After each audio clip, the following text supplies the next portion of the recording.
Hi there. So today I am talking with Fiona Lyndley, who has been my lifelong mentor for, I think, at least 25 years. And it's also a really good friend. And I've always connected with Fiona when I've really felt like I want an answer. And Fiona, you've been through a lot of, I don't know if you know this, but it's many decades I've worked with you for. It's been a long time. You've been my mentor, and now I'm sort of doing what you gifted me, and I need you less and less and less and less, because Perfect. it's like yeah, something really woke up in me over the years, and you have been on that journey with me at a very deep level. So I just want to thank you from the bottom of my heart for the blessing of having connected with you. I think maybe you came to one of my yoga classes or Pilates classes a long time ago. A very long time. I think I was still in my late 20s then.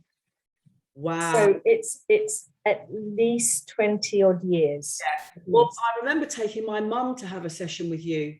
That's when my mum was alive, and my mum's been gone over 16 years. Wow, already. Yeah, it's amazing. So that's how long. And I wished my mother had, my mother was 65, just 5 years older than I am, and she'd never had a therapy or a coaching session in her life. And that was a really pivotal point for my mother, actually. She would never have gone for a therapy session. It was quite incredible that she came. So I was remembering. Well, it was a pleasure to receive her, at such a vulnerable time in her life too. Yeah, it was. And she was on her second lot of cancer. She had it a few years earlier, and she was having the chemo, and she was actually there were things starting to come up for my mum in her life, ready to be healed. And thirdly, that's an incredible story in itself. I'll save that. But just the whole thing with my mother passing, and I suddenly feel like I'm in a session with you now. So we're going right off track. But Fiona and I have a lot of history. And Fiona, for those people who haven't met Fiona Lyndley before, would you like to just do a brief introduction and let everyone know what you're going to be talking about and what we're going to be discussing today? Sure, it'd be my pleasure. Yes, I mean, I know you as Liz even, right? So that shows in itself, not that we're aging in any way, but that we've been around together a while. Dancing this journey of life in its various colours and forms. And yes, I came to your yoga class in St Albans. Were you in the Scout Hut or something? Gravely Road Scout Hut. I mean, that's it. Over 25. That's it. Oh. Now there you go. That's how long it is. Video was here for decades. It's just, oh my God, where's time gone? Amazing, huh? Amazing. And I think we look better than we did then. So, something's happening that's good. So who am I? Well, I'm wondering that too. So I guess I started life as a professional musician, actually, as a flautist. And through my teaching years, I got very interested in what I was witnessing in the children and the young people I was teaching. I taught all ages. I think the youngest student I had was 3 years old. And the eldest was a 75-year-old retired vicar.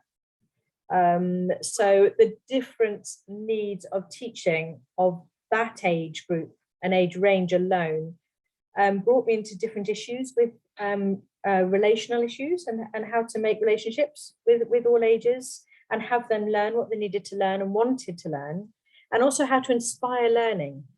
But then I got curious about what stopped some children learning. This is so interesting. As an introduction, this is so interesting. I could do the whole talk on what you're sharing now. There is so much, Fiona, and I really would love us to do a podcast. Sure. There is, between you and I, the experiences and the people we've worked with, there is so much wisdom to share. I carry them all in my heart space. There isn't one person I've forgotten. Wow. Not one. Wow. Not one. So I really do feel like I've had a privileged life to be trusted with so much from so many. But that moved me into the therapeutic profession, and then through my own health, because my own health, I've been through a couple of challenges, including a near-death experience in my mid-30s where I was clinically dead for 12 minutes. I mean, even that was 16 years ago, so it's, there's a lot of experience there. And here we are today to speak about, in these times we're living through, why we make up stories as human beings, why we lie as a tool to keep us safe. And so every time you have mentioned, and we spoke a few days ago about what we'd call this, I don't know why, but I want you to say that again and then explain exactly what you mean, because once you get talking about it, I'd like to join in. But my brain is unable to connect with that sentence. So you earlier was giving me the most amazing explanation. It was like, oh my God, we're talking about this. Yeah. So what we're really talking about is another layer of being embodied, right? So the head mind. So I always differentiate between the head mind and the body mind. Why? Because they speak different languages. The head mind speaks in words. The body mind speaks in imagery and sensation and emotion and memory. Now, and they don't always talk well together. And then sometimes they do. Now, the way to help them live more harmoniously and speak coherently and help our lives become coherent and with more ease, therefore, is to stay with the body mind. Let me explain a little bit about that. The body mind has memories, sensations, images, and it's primed for fear, actually. As a basis, we are all, as human beings, as animals even, primed to look out, primed for fear, primed to search for danger. And this comes from our hindbrain, which is really here, back in the back of the head, the cerebellum. And it's the part of the brain that we share with all life forms. The next part of the brain that developed in our development as a species is the midbrain. And the midbrain involves the hippocampus, the emotional brain, the limbic system. And then later on, we develop the forebrain, which is in this frontal cortex here.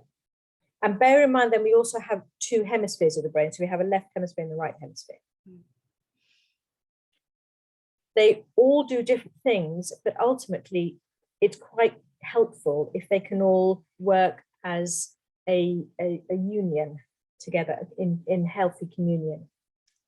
So telling stories and making up stories is one way we have to try and be in union with ourselves. So let's say I am walking around with a very low grade sense of a panic attack. Just shivering anxiety, kind of can't get why. There's so many people who are going to watch this who are going to relate with that right now. Right.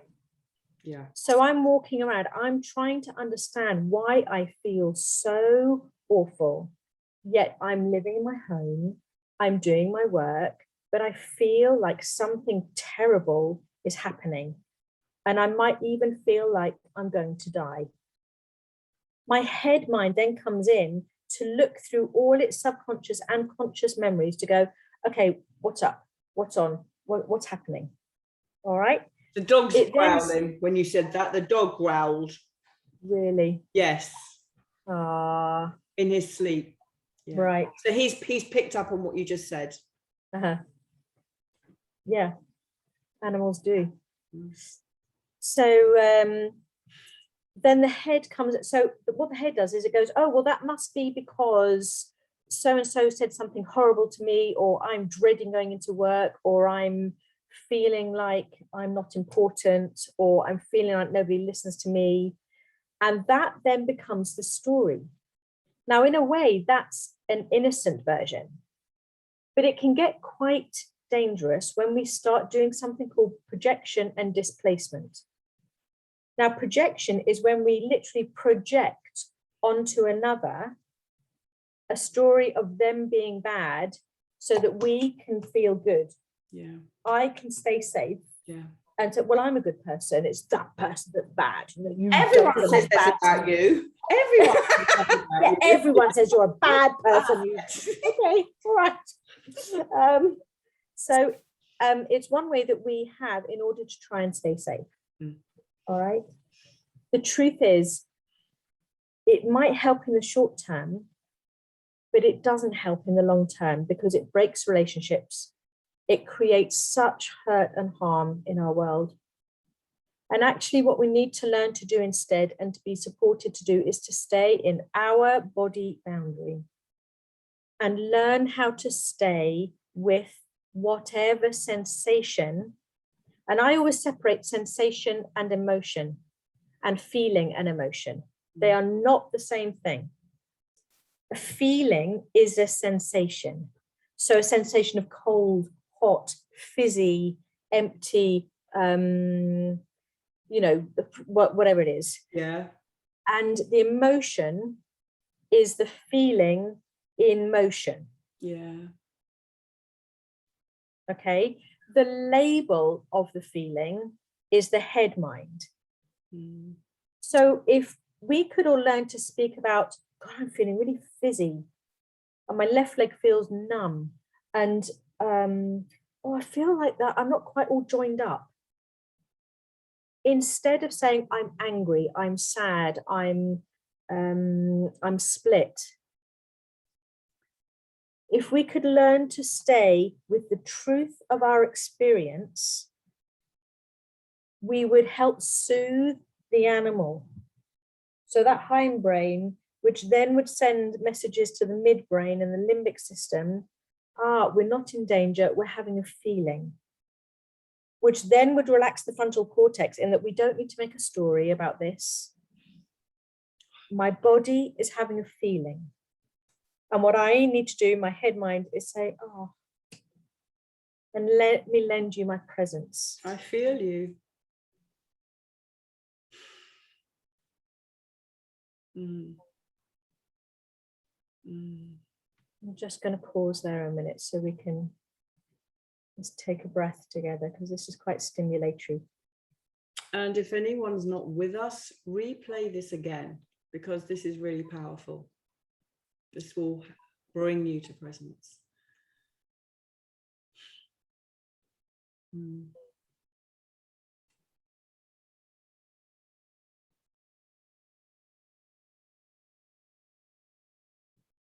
So what I'd like to do is first demonstrate an exercise to get us feeling safe in our own body edges, safe in our own body container.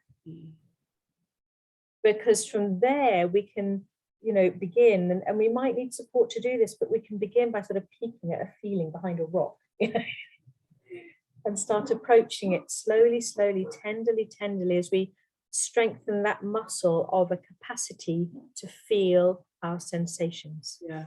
And as a teacher, Fiona, I'm just going back to me listening to you saying something that was so relevant 10 years ago, and how I was just captivated by your energy because you felt like the right teacher for me, and how new it all felt. Like I didn't know how to feel my feelings, but I was very willing to look at how I could do it. And yet when you speak now, I'm like, I'm so with you. I fully understand everything you say, and I energetically embody that. And that's why I always love talking to you, because the frequency match, somehow you stimulate me into what I already have the capacity hold, because I have been on this path for so long. Exactly. We all already have it. Yes. Yeah. That's the beauty of us. Yeah. It's part of our self-healing capacity. Yeah. So my job is actually just to connect somebody or reconnect somebody with their self-healing capacity, and then see what's in the way of maintaining that relationship in more of a deeper, long-term, sustaining way. Yeah, yeah. And yes, for sure. I mean, you're flown and you're flying and doing your own thing, and it's so beautiful. It's so beautiful to watch. I always remember you saying this to me. I'm sure it was you that said it to me, because I only ever had 2 teachers, and I went to you, and they were sort of saying to me that you this is like 15 years ago, 10, 15 years ago, saying that you're probably about in the 1% of the population that's like awake, like it's, and I remember being shocked at the tiny percentage of people that would have even kind of sort of been open to the conversations we were having. And I always remembered that, because now it's like so many people are awakening. Yeah. And it's not an easy place, right? I mean, I completely am in such gratitude that I did my work when I did, because to try and do the waking up and the healing and staying with the world as it is now is just, I mean, even the Dalai Lama, I heard him say months ago, literally might even be a couple of years ago now, if you have started your work, don't stop. If you haven't started, don't. Wow. The Dalai Lama says that. Wow. That's a really interesting one, because we'll have to make that another topic about people healing at this time, who are waking up, but then need to heal what's coming up. Yeah. That's a biggie. That's a big topic. I mean, what I've noticed also in my practice with my clients is that process is so much faster. Yeah. What I would spend 10 years on with somebody is now happening in a couple of years. Yeah. It's literally, time has speeded up, and people aren't needing the length of time because we're able to go deeper, faster. It's like the veils between the layers have become so much thinner. Yeah, I couldn't agree. Are you getting that? Totally. Absolutely, totally. And I put it down to the fact that because I'm so much more awake, like you say, I'm holding a capacity of being able to get in there very quickly. Like a client said to me this morning, we had a half-hour session, and she said, how come you're so wise, And I said jokingly, because I'm 60, and she said, that doesn't make you wise. And I don't agree with that one. I said, I said, I have been on this path for a long time. I've done a lot of work. I'm only now, every day now, something's being activated that's changing me. And I said to a friend this morning, we're very much on this spiritual awakening path. And I said to her this morning, something shifted yesterday. Something shifted for me. And it's been happening for a week, that every day the energy is shifting. The Schumann resonance is off the scale, off the chart at the moment. And when you can start saying that and knowing exactly what you are talking about, it's like, I don't need to ask you as my mentor, what does that feel like, or like I have nothing left to ask. It's like I'm tuned in, Yes. And sometimes it's useful, sorry to interrupt you there, but sometimes it's useful for the person that is coming to us, because remember, we're helping them grow. So I do still do that, because it's helpful to make a relationship with them. What do you still do? What do you still do?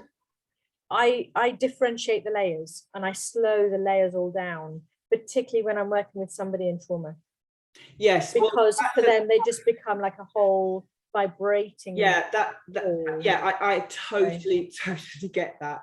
Yeah. But what I was thinking, but also within what you've said, within that big sort of, you know, space, because I am so much more aware, I could choose, and I'm finding it in my Pilates teaching as well, I could find one word or one move that I've never used before because it's just been downloaded, and that's enough for them to receive the healing that they want. Yeah, exactly that. Yeah. Sometimes I do sessions that are 10 minutes long. My sessions are always booked for 60 minutes. Yeah. But sometimes it's do you know, Fiona, Fiona, hands up to you. There were many sessions I did with you, and 10 minutes before the end of the time, yeah, I would know, that's it, I'm done. I have enough. I'm full. Yeah. And that's a great sign also. Well, it's so, you know, one of our main roles as practitioners is to always tell the truth, no matter what. So if a session is done, if a body system is done in 2 minutes, it's done in 2 minutes. Yeah. That is the work done. Yeah. Because we stay at the body's tolerances, right? So we don't overwhelm it. The minute we start overwhelming it, we start re-traumatizing, because we activate something that the body can't integrate then.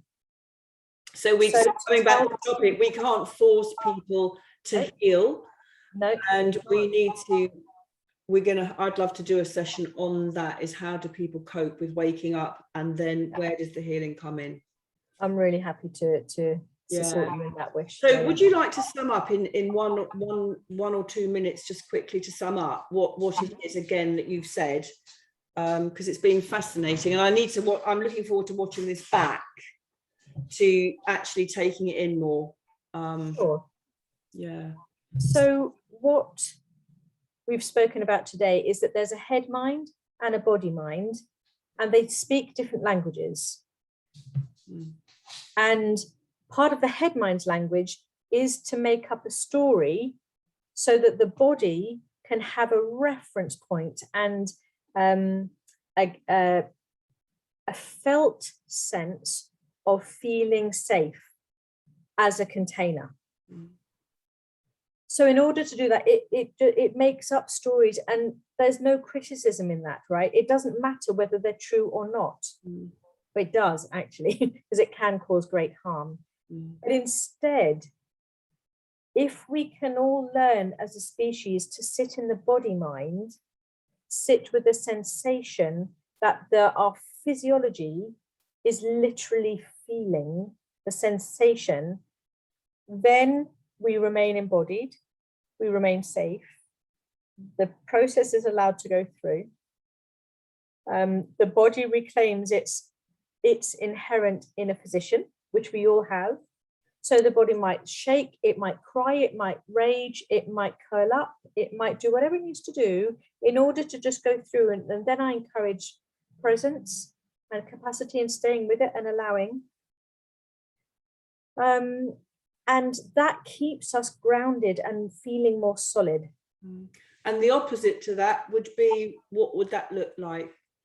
So the opposite to that is when we stay in the head story. Yeah. So, for example, we meet a friend on the street, or even a stranger on the street, and we start hearing about their life story, and it's the story. But because I'm tuned in, my body starts getting overwhelmed with feeling and sensation. And I've learned now I have to say, look, it's lovely to meet you. If I can help in any way, please let me know. Because they're in their story and I can't slow them down. It's not the place to slow them down in the middle of the street. It's a place to offer compassion, empathy, sympathy, a simple reflective listening statement to show that I've heard what they're saying, and maybe point them in the way of resources. Yeah. But it's actually not the job to stay in the story. This is so absolutely on point, on topic, because as you know, anyone who knows me knows that I never make lists. I never ever make lists. And everything comes through. And for some reason today, because everything is so potent, because the energy is so potent and change is happening so rapidly, I made some notes of things that I wanted to talk about because this time is so incredible. And one of the things was actually exactly what you've just said. And that was about being really aware of my energy field and where in every situation throughout every day, I am becoming more aware of who I'm talking to, how I'm being, where I'm going, what I'm thinking, how I'm going to sleep. And if the fear comes in about the fact that, I said to you today, I was thinking I really need to look at my appearance a bit more. I'm getting my roots done tomorrow from my niece. I've let myself go a bit in this last 18 months. I feel like my fitness level has dropped because I've been teaching less. And, and then I sort of started to feel a bit low, and my clients pick me up because I'm helping them and I love helping people. And we're in this together, and suddenly now this week, my energy is really good. I'm getting my roots done because we've all been massively affected. Just because we're supporting people through their healing journeys and their higher levels of consciousness, we have to go through the level we got to through our study. We're going through this as well. We are also. We're most at risk of vicarious trauma, just like actually everybody is. Of what? Vicarious trauma. Don't know that one. So that means that somebody else is having a traumatic experience, but we feel it in our bodies. Wow. So there's a strong differentiation process between, again, this is somatic transference. Yeah. Right? Somatic transference. So that means that somebody is having a body feeling, but when they're with somebody like you or me that has an advanced sensate system, then we feel what their body is feeling. Oh, I but get. We feel it more strongly because it's shut down in them. Yeah. So then if I say to them, I'm feeling, don't blame them or shame them in any way, just say, I'm feeling quite shaky as I'm listening to you. Yeah. Do you have that feeling in yourself too? So it just brings them into awareness of a sensation, which then can clear the field rather than us going down. Yeah.